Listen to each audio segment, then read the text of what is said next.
ईर्ष्या। हाय राम, ये मेरे पैरों में ना जाने इतना दर्द क्यों हो रहा है। अब तो दवा भी असर नहीं करती। अपने पैरों को मसलते हुए शकुंतला जी दर्द से कराह रही थी। छोटी बहू सविता वैसे तो अपनी सास की कराह सुन रही थी, लेकिन वो रसोई में बर्तनों को थोड़ा तेज तेज बजाकर उस आवाज़ को अनसुना कर रही थी कि कहीं सास के पैर दबाने के लिए पूछना ना पड़ जाए। रसोई के काम निपटाकर अपने कमरे में जा रही थी तो सास के कमरे पर थोड़े कान लगा लिए। शकुंतला जी शायद फ़ोन पर बात कर रही थी।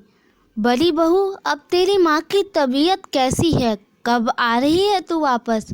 तेरी आदत हो गई है मुझे, तेरे बिना यहाँ अच्छा नहीं लगता। सास की बातें सुनकर बाहर खड़ी सविता के तन बदन में ईर्ष्या से आग लग गई। इस परिवार का कितना भी कर दो, गुण तो सब जेठानी जी के ही गाएंगे। पता नहीं क्या काला जादू कर रखा है जेठानी जी ने सब पे। कमरे में जाकर भी गुस्से से मुंह फूला हुआ था। मोबाइल चलाते हुए उसके पति प्रदीप ने तिरछी निगाहें डालते हुए पूछा, क्या हुआ? इतने गुस्से में क्यों हो? मुझसे क्या पूछ रहे हो? जैसे आपको पता ही नहीं, इस घर में तो मेरी कोई कदर ही नहीं है। जिसे देखो शगुन बहू, शगुन भाभी। तुम भी तो आज हलवा खाते हुए कह रहे थे कि शगुन भाभी हलवा बहुत अच्छा बनाती हैं। ओह, तो ये बात है। मैडम को ईर्ष्या हो रही है। चुप रहिए आप। मैं भला उनसे ईर्ष्या क्यों करूं? उनमें ऐसा क्या है? ना ज़्यादा पढ़ी लिखी है और ना ही कोई रूप सुंदरी है। मुझे तो समझ नहीं आता आप सबको उसमें क्या दिखाई देता है। आपकी माँ का तो जेठानी जी के बिना मन ही नहीं लगता। जेठ जी भी आपसे कम ही कमाते हैं, फिर भी पता नहीं क्यों घर में जेठानी जी का ही राज चलता है। पति की चिढ़ाने वाली बात सुनकर अब सविता और ज़्यादा चिढ़ गई थी। प्रदीप भी बात ना बढ़ाते हुए चुपचाप सो गया। पता नहीं क्यों सविता को अपनी जेठानी शगुन से शुरू से ही ईर्ष्या होती थी, जबकि शगुन ने कभी भी अपने बड़े होने का कोई फ़ायदा नहीं उठाया। शगुन सविता से भी छोटी बहन की तरह व्यवहार करती थी, लेकिन सबकी जुबान पर जब शगुन का नाम होता था तो ये बात उससे बर्दाश्त नहीं होती थी।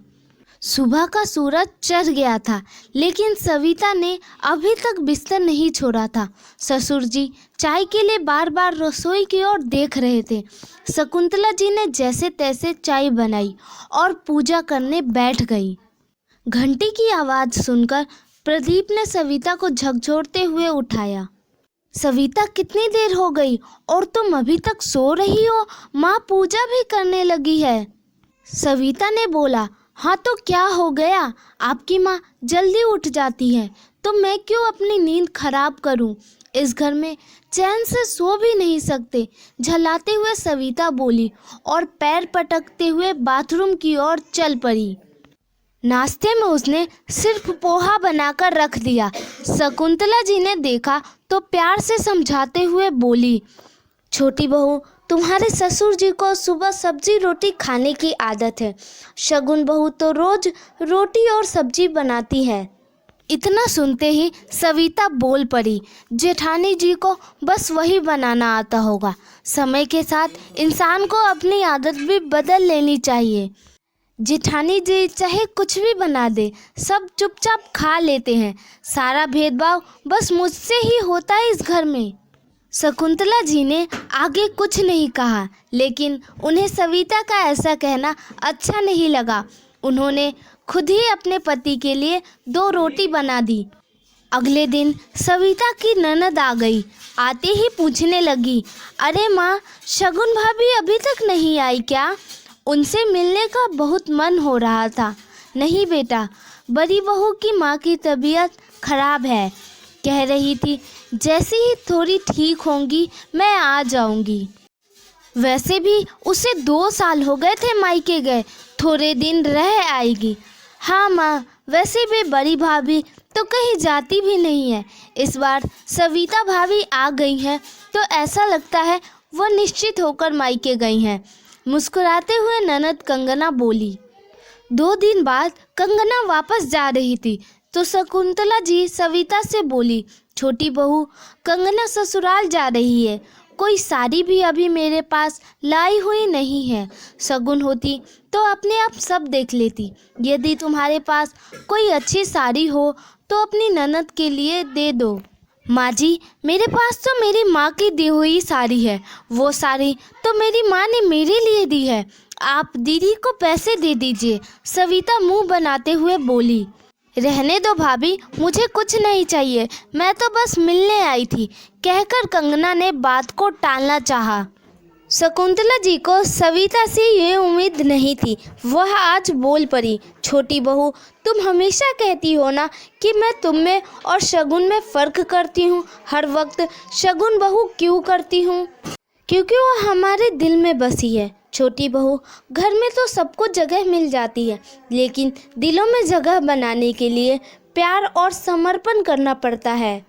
तुम सिर्फ 4 दिन में ही हमें बनाकर खिलाने में परेशान हो गई, जबकि बड़ी बहू इतने सालों से सारा घर संभाल रही हैं।